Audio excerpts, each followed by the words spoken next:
السلام علیکم ناظرین کرام، شروع کرتی ہوں اللہ تعالیٰ کے بابرکت نام سے جو بڑا مہربان اور نہایت رحم والا ہے۔ اب جو بھائی نے مشورہ دیا وہ سب کو بہت پسند آیا۔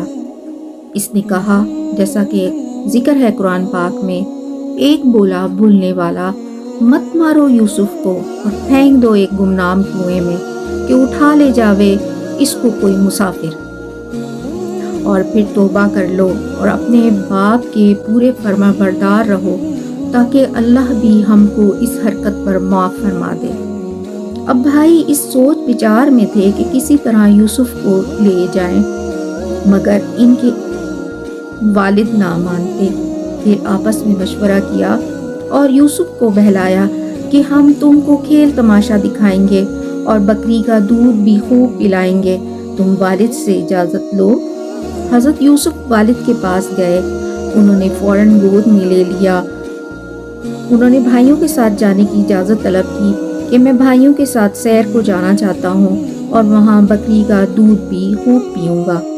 انہوں نے بیٹے کی میٹھی میٹھی باتیں سنی تو کہا نام۔ بھائیوں نے سن لیا کہ والد نے کہا ہے نام۔